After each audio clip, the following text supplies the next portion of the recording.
جانشین حضور مفتی اعظم مرتبہ حجت الاسلام جگر گوشائے حضرت مفسر اعظم سیدی سندی مرشدی مربی حضور مفتی محمد اختر رضا خان صاحب قبلہ، یہ ہمارے شیخ بھی ہیں، ہمارے مربی بھی ہیں، اور دو لفظوں میں ساری بات ختم کر دوں کہ انہی سے زندگی شروع ہوتی ہے اور انہی پہ آ کے ختم ہوتی ہے۔ حضرت قبلہ، کچھ لوگ ایسے ہوتے ہیں جن کا نسب بڑا ہوتا ہے، نسب بڑا ہوتا ہے، خود بڑے نہیں ہوتے، باپ بڑا ہے خود بڑے چھوٹے۔ میں نے بہت بڑے باپ کے بہت چھوٹے بیٹے اپنی زندگی میں دیکھے، بہت بڑے باپ کا بیٹا ہے پر بہت چھوٹا، لیکن میں نے حضرت امیر معاویہ رضی اللہ تعالیٰ عنہ جیسے صحابی کا چھوٹا بیٹا دیکھا ہے، چھوٹا، بہت بڑے باپ کا بیٹا تھا، یزید پر بہت چھوٹا تھا، بڑا لعنتی تھا، لیکن میں نے شیر خدا کا شیر بیٹا حسین ابن علی بھی دیکھا ہے۔ یہ انفرادیت اللہ دیتا ہے، یہ تھوڑا ہے کہ ہر جگہ ایسے ہوتا ہے۔ بہت بڑے باپ کا بہت چھوٹا بیٹا بھی ہوتا ہے، پر بہت بڑے باپ کا بہت بڑا بیٹا بھی ہوتا ہے۔ تو حضرت حضور مفتی محمد اختر رضا خان قبلہ دامت برکاتہ العالیہ، صرف یہ نہیں کہ وہ میرے پیر ہیں، میرے مرشد ہیں، ہمارے شیخ ہیں، صرف اتنی بات نہیں، انہوں نے تو کبھی لکھایا ہی نہیں کہ میں بریلی شریف کا سجادہ نشین ہوں، یہ تو کبھی لکھوایا ہی نہیں، نہ اپنے قلم سے لکھا کہ میں سجادہ نشین ہوں۔ وہ ایک بات کسی دانشور نے کہی تھی، وہ کہتا ہے کہ میں کھڑا تھا باہر تو ایک غبارے بیچنے والا گلی میں آ گیا، وہ غبارے گیس بھری ہوتی ہے غبارے کے اندر، تو کہتے ہیں سائیکل کے ساتھ اس نے چھوٹے چھوٹے دھاگے باندھے ہوئے تھے، غبارے رکھے ہوئے تھے، تو ایک بچہ گلی میں نکلا تو وہ کہنے لگا غبارے بیچنے والے سے کہ ایک غبارہ دو، اس نے غبارہ دیا 1 روپے کا، کالے رنگ کا غبارہ، اس نے چھوڑا تو غبارہ اڑ گیا،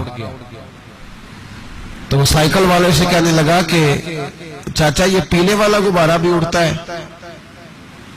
اس نے کہا ہاں لاؤ 1 روپیہ، یہ بھی اڑ جائے گا۔ اس نے اس کا دھاگا توڑا تو وہ بھی اڑنے لگ گیا۔ اس نے آگے بڑھ کے کہا چاچا نیلا بھی اڑتا ہے؟ کہا لاؤ 1 روپیہ بھی اڑا دیتا ہوں۔ تو بابا کہتا میں پاس کھڑا تھا تو جب وہ کئی روپے دے لیے تو میں قریب گیا تو میں نے کہا بیٹے نیلا پیلا اور کالا ہونے کا مطلب نہیں، جس کے اندر کچھ ہے ہوتی ہے وہ اڑتا ہے، نیلے پیلے کا مقصد نہیں۔ کوئی بندہ کہتا میں فلاں جگہ کا خلیفہ مجاب ہوں، اس سے پوچھا جائے گا خلافت کو چھوڑ یہ بھی تو بتا اندر بھی کچھ ہے کہ نہیں۔ کوئی کہتا میں فلاں جگہ کا سجادہ نشین ہوں، تو اس سے کہا جائے گا صاحب بڑے لوگ ہیں جو درگاہوں اور آستانوں کا نام لے کے جیتے ہیں، بتا کوئی اندر بھی شے ہے کہ نہیں۔ اقبال کہنے لگے میرے پاس آ کے کچھ پیر زادے صاحب زادے اپنے ابے دادے کی بات کرنے لگے، تو میں نے کہا تھے تو وہ آبا تمہارے ہی، مگر تم کیا ہو؟ اپنی بات کر، صاحب ابے کا نام نہ لے، تو بتا تو کیا ہے۔ میرے حضرت صاحب بہت بڑے پڑدادے کے پڑپوتے، بہت بڑے دادا کے بیٹے، بہت بڑے نانا کے نواسے، بہت بڑے باپ کے بیٹے ہیں، لیکن اگر کوئی یہ ساری چیزیں اتار کے دیکھے تو ان کا اپنا قد بھی آسمان کو چھوتا ہوا نظر آتا ہے۔ ان کی ذات میں، کردار میں، فکر میں، سوچ میں، تقوی میں، پرہیزگاری میں، علم میں اللہ تبارک و تعالی نے عرش کی بلندیاں رکھی ہوئی۔ آپ اعلیٰ حضرت فاضل بریلوی کے پڑپوتے، اعلیٰ حضرت رحمت اللہ علیہ نے اپنے پوتے کی شادی جب کی تو اپنی پوتی کے ساتھ ہی کر دی۔ بڑے بیٹے کا بیٹا تھا، چھوٹے بیٹے کی بیٹی تھی، تو آپس میں نکاح کر دیا۔ تو اعلیٰ حضرت کے بڑے صاحبزادے حجت الاسلام ہوئے، حضرت صاحب کے وہ دادا ہیں، اور مفتی اعظم ہند چھوٹے صاحبزادے ہوئے تو وہ نانا ہیں، اور جو پوتے تھے اعلیٰ حضرت کے وہ ہندوستان کے سب سے بڑے مفسر تھے، ایسی زبردست قرآن مجید کی تفسیر لکھتے اور بیان کرتے تھے کہ دنیا دنگ رہ جاتی تھی۔ وہ میرے حضرت صاحب کے والد گرامی ہیں۔ اور ٹھیک ہے مفتی کا بیٹا مفتی ہوتا ہے، عالم کا بیٹا عالم ہوتا ہے، پیر کا بیٹا پیر ہوتا ہے، ایسے نہیں۔ حضرت 1943 میں پیدا ہوئے، 4 سال 4 مہینے 4 دن کی عمر ہوئی تو ان کے والد نے بسم اللہ شریف پڑھائی، پھر انہیں قرآن مجید پڑھانا شروع کیا۔ حضرت نے تعلیم حاصل شروع کی، پرائمری، میٹرک، پھر بریلی میں ایک اسلامیہ کالج ہے جہاں بہت بڑا عرس ہوتا ہے، وہاں سے انہوں نے کالج کی تعلیم حاصل کی۔ پھر منظر اسلام جو اعلیٰ حضرت کا مدرسہ ہے جس نے پوری دنیا کو علماء دیے، اس مدرسے میں باقاعدہ درس نظامی پڑھا پورا۔ 1963 کے اندر آپ کے والد کہنے لگے میرا دل کرتا ہے میرا بیٹا دنیا کی سب سے بڑی اسلامک یونیورسٹی میں جا کے پڑھے، تو آپ کے والد گرامی نے جا کے انہیں ازہر یونیورسٹی مصر میں داخل کرا دیا۔ 1963 سے لے کر 1966 تک 3 سال انہوں نے تخصص کیا، ایک ہوتا ہے MBBS ڈاکٹر، ایک ہوتا ہے اسپیشلسٹ۔ انہوں نے اسپیشلائزیشن کیا دین کے اندر 3 سال، اصول دین کے اندر 3 سال وہ پڑھتے رہے، اور جب امتحان ہوا تو وہاں عربی لوگ بھی پڑھتے تھے، عرب کے بڑے لوگ بھی پڑھتے تھے، پہلی پوزیشن آئی تو اللہ نے ہندوستان سے گئے ہوئے فاضل بریلوی کے پڑپوتے کو عطا فرمائی، پہلی پوزیشن حضرت نے لی، پہلی پوزیشن۔ اور آپ کے والد گرامی بیمار تھے، بوڑھے ہو رہے تھے، تو آپ نے ایک رسالہ نکالا کرتے تھے ہندوستان سے مانوا اعلیٰ حضرت، اس کے اندر لکھا میں غروب ہو رہا ہوں لیکن میرا اختر رضا اب طلوع ہو رہا ہے، اور جب وہ طلوع ہوگا تو زمانہ دیکھے گا کہ میرے سورج کی کرنیں کہاں کہاں جاتی ہیں۔ حضرت 1966 میں پڑھ کے آئے، تو جب آئے تو وہاں سجادگی بھی یہ نہیں کہ باپ کے بعد بیٹا، حالات یہ تھے کہ پہلے حجت الاسلام بڑے بیٹے سجادے تھے، پھر چھوٹے بیٹے۔ مفتی اعظم ہند آپ کے نانا جانتے، ان کا 1.25 کروڑ آدمی مرید تھا، 1.25 کروڑ آدمی بیعت تھا اس زمانے میں، اور بڑے بڑے محدثین مفسرین ان کے سلسلے میں مرید تھے۔ جب حضرت تشریف لائے تو فرمانے لگے حضور مفتی اعظم ہند اعلیٰ حضرت کے چھوٹے شہزادے اختر رضا، یہ گھر میں بیٹھنے کا وقت نہیں، امت کو تیری بڑی ضرورت ہے، گھر میں بیٹھنے کا وقت نہیں، میدان میں نکلو۔ تو حضرت فرماتے میں اس وقت سے نکلا ہوا ہوں، اس وقت سے میدان میں۔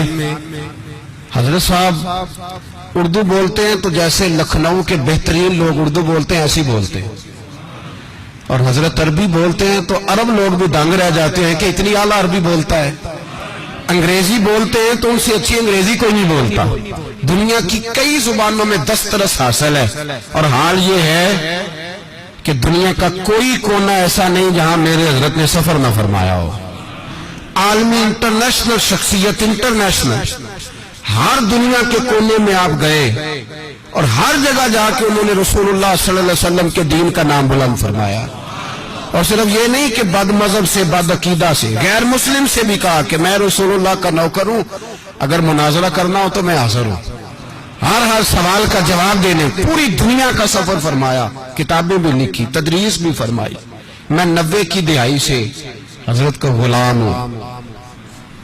کچھ لوگ ہوتے ہیں کسی جگہ مرید، ان کو شرم آتی ہے، جھجک آتی ہے کہتے ہوئے کہ وہ نہیں، ان کے لیے وہ جی میں عقیدت مند ہوں، ارادت مند ہوں، لفظ نہ ڈھونڈ کے استعمال کرتے ہیں، ان کو شرم آتی ہے۔ کچھ لوگ ایسی جگہ مرید ہوتے ہیں جہاں وہ گردن اٹھا کے کہتے ہیں کہ بھائی میں مرید نہیں، میں تو نوکر ہوں، میں تو غلام ہوں۔ میرے حضرت کے جتنے مرید ہیں انہوں نے کبھی ایسے کر کے نہیں کہا، وہ جب بات کرتے ہیں تو گردن اٹھا کے کہتے ہیں کسی معمولی کے نوکر تو نہیں، ہم تاج الشریعہ کے مرید ہیں، کوئی معمولی بات تو نہیں۔ اہل حق کی مخالفت ہمیشہ ہوتی رہتی ہے، ہمیشہ ہوتی رہتی ہے، لیکن انہوں نے کبھی کسی کی پرواہ نہیں کی۔ پھر اللہ نے انہیں کرامت کا نور بھی عطا فرمایا، یہ بڑی دیر کے بعد ملتا ہے، یہ آخری درجہ ہوتا ہے۔ میں نے خود دیکھا ہے، ایک بوڑھے شخص آئے، کہنے لگے حضور میرا بیٹا نظر و بینائی سے بڑا، میں اس وقت بریلی شریف میں تھا، کہا جناب میرا بیٹا معذور ہے، اس کو نظر نہیں آتا، تکلیف ہے، پریشانی ہے، آزمائش ہے، حضور دعا کر دے، مہربانی فرمائیں۔ حضرت نے کہا اللہ مہربانی کرے گا، صبر کی تلقین کی۔ وہ کہنے لگا نہیں حضور میرا ایک ہی سہارا ہے، مہربانی فرمائیں۔ پھر دوبارہ اس کو صبر کی تلقین کی، 2 3 4 دفعہ۔ اس بوڑھے نے جب بات کی، حضرت نے تلقین کی، تو اللہ کے بندے بڑے نرم مزاج ہوتے ہیں، وہ بابا رونے لگا، حضور ایک ہی بیٹا ہے، مہربانی ہو جائے۔ فرمانے لگے ایک وعدہ تو کرے گا؟ کہ حضور کروں گا. فرمایا اسے اللہ رسول کا دین پڑھائے گا؟ کہ پڑھاؤں گا. تو حضرت نے اس کو تھپکی دی, ماتھا چوما, چہرے پہ ہاتھ پھیرا. وہ کہنے لگے چل چل ٹھیک ہے تیرا کام ہو گیا, اب نکل چل, ہم نے کوئی کرامت دکھا کے کمپنی کی مشہوری نہیں کرنی, چل بابا باہر چل. بابا جی جیسے ہی باہر نکلے تو بابا جی نعرے لگانے لگے, کہنے لگے میں کہتا تھا غوث پاک کی بڑی کرامت ہے, میں کرتا تھا معین الدین غریب نواز ہے, ادھر آ جاؤ, ان کا ایک جانشین یہاں بھی بیٹھا ہوا ہے, پلٹ کے دیکھو تو صحیح, دیکھو تو صحیح. کہنے لگے میرے بیٹے کی آنکھیں تو اللہ نے سب سے زیادہ روشن فرما دی. میں نے کہا اللہ اپنے ولیوں کو روب دیتا ہے. کچھ عرصہ پہلے ایک ڈاکٹر صاحب ہیں, MBBS ڈاکٹر ہیں ہندوستان کے, حضرت صاحب کے مرید ہیں, میرے پیر بھائی ہیں. وہ کہتے ہیں میں حضرت صاحب کے ساتھ حج کرنے گیا, میرے بال بچے بھی ساتھ تھے, تو حضرت کی نظر ظاہراً کافی اب ظاہری طور پر, ورنہ تو اللہ نے انہیں بصیرت کی آنکھیں عطا فرمائی ہوئی. حضرت بڑے بڑے, وہ ڈاکٹر صاحب کہتے ہیں میں ساتھ گیا حضرت کے, تو بڑی بھیڑ تھی, حضرت کو ویل چیئر پہ تھے, کمزوری تھی. تو حضرت اللہ تبارک و تعالیٰ نے شان عطا فرمائی ہے کہ سعودی گورنمنٹ نے تحریراً گزارش کی تھی کہ ہم چاہتے ہیں آپ آ کے خانہ کعبہ کو غسل دیں, آپ غسل دیں, تحریری گزارش کی تھی. وہ آگے ان کی موت ہے, وہ مانے نہ مانا بات علیحدہ ہے. تو حضرت تشریف لے گئے عمرہ کرنے, اب طواف ہو رہا ہے. تو ڈاکٹر صاحب کہتے ہیں کہ ساری زندگی وہ پتہ نہیں کتنی حاضریاں دی حضرت نے, کتنے حج کیے, خدا بہتر جانتا ہے. کہتے ہیں بہت زیادہ بھیڑ تھی, تو اچانک فرمانے لگے ڈاکٹر صاحب میں نے حجر اسود کا بوسہ لینا ہے. کہتے ہیں میں پریشان ہوا کہ اتنے رش میں, حضرت کی طبیعت بھی علیل ہے, تو دھکے بھی پڑتے ہیں, حجر اسود کا بوسہ لینا کوئی آسان کام ہے؟ کہنے لگے یہ جو پھیرا ہے نا طواف کا, یہ آخری ہے, تو اب میں نے بوسہ لینا ہے. کہتے ہیں میں سامنے لے گیا ان کو حجر اسود کے, جیسے ہی حضرت حجر اسود کے سامنے پہنچے انہوں نے اینک اتاری, اور اینک اتار کے جیسے ہی وہ کھڑے ہوئے, جتنا مجمع تھا وہ سارا آدھا آدھا ادھر ادھر ہٹ گیا, اور ایک شخص بھی حجر اسود کے سامنے موجود نہیں رہا, ایک شخص بھی. کہتے ہیں 2 پولیس والے دوڑے آئے, انہوں نے حضرت کو ساتھ کھڑے ہوئے, حضرت نے اپنی مرضی سے بوسے لیے, اور بوسے لے کے دوبارہ جب ویل چیئر پہ ہوئے تو رش دوبارہ سے شروع ہو گیا. اور ڈاکٹر صاحب بات بیان کر رہے تھے تو میرا دل کر رہا تھا ان کے کان میں کہوں بات یہ نہیں, بات یہ ہے کہ حجر اسود نے کہا تھا اور ذرا جاتے جاتے میرا بوسہ تو لے جاؤ. تو حجر اسود نے آواز دی تھی, تو جب کسی کو بلایا جائے تو پھر اللہ بندوبست بھی کرا دیتا ہے. رب کریم نے بندوبست کرایا تو بات ہو گئی, اللہ نے انہیں یہ اعزاز بخشا. میں نے ایک سفر مدینے کا حضرت کے ساتھ, مجھے اللہ نے موقع دیا ایک سفر پہ, میں بھی حاضر تھا, حضرت بھی وہاں تشریف رکھتے تھے.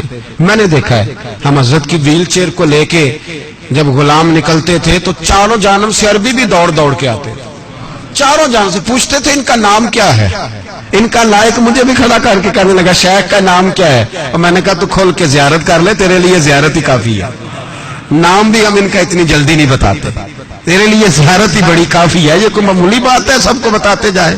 میرے حضرت کو یہ عظمت, یہ شان, یہ مرتبہ, یہ مقام اللہ نے دیا, یہ عظمت بیان.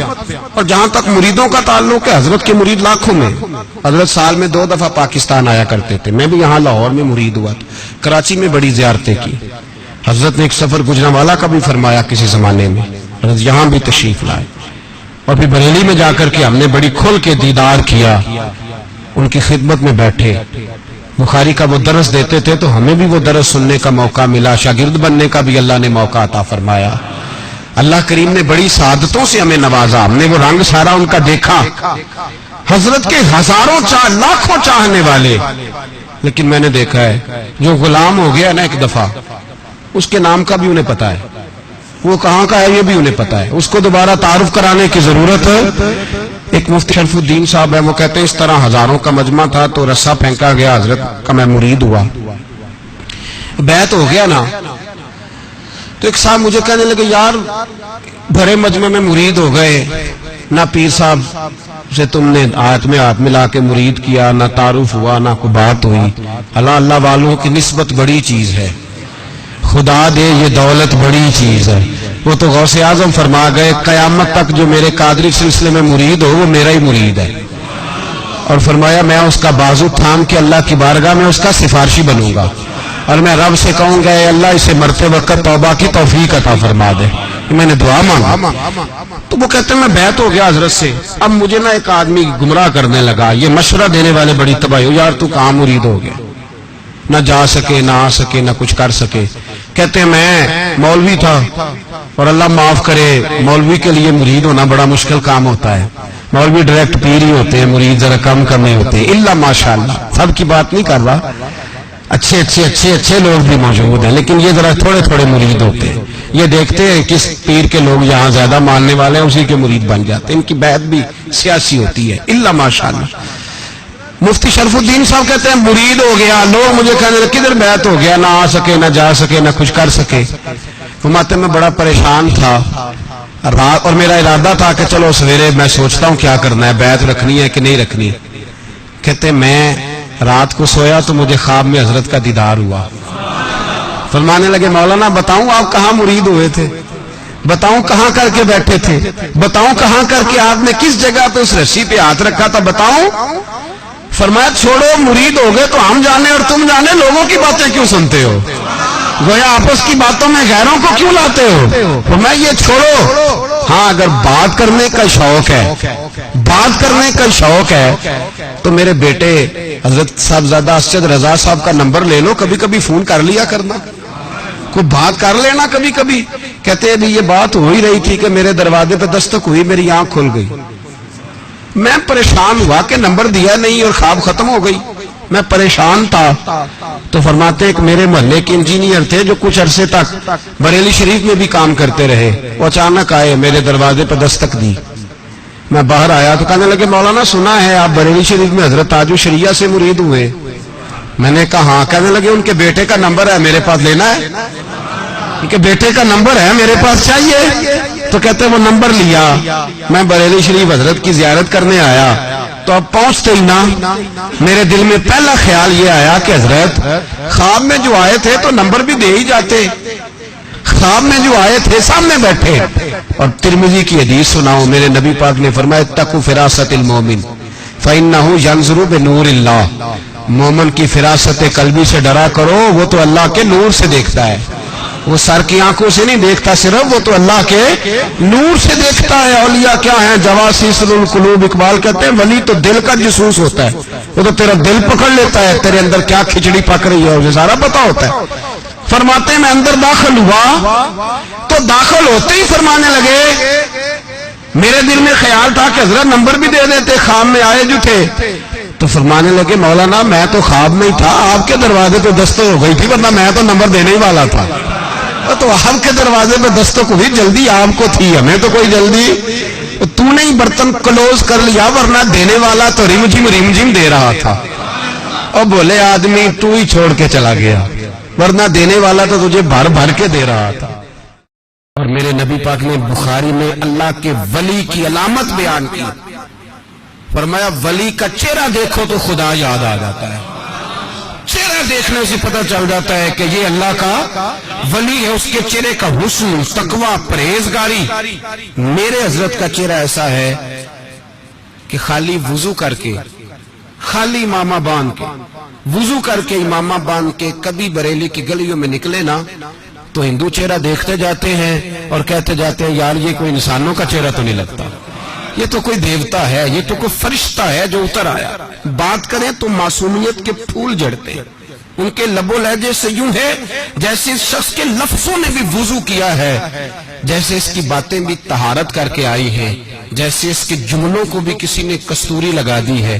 یہ شخص چلتا ہے تو زمین بھی اٹھ کے کہتی ہے ذرا ٹھہر جا، میں کھل کے پیر تو چوم لوں۔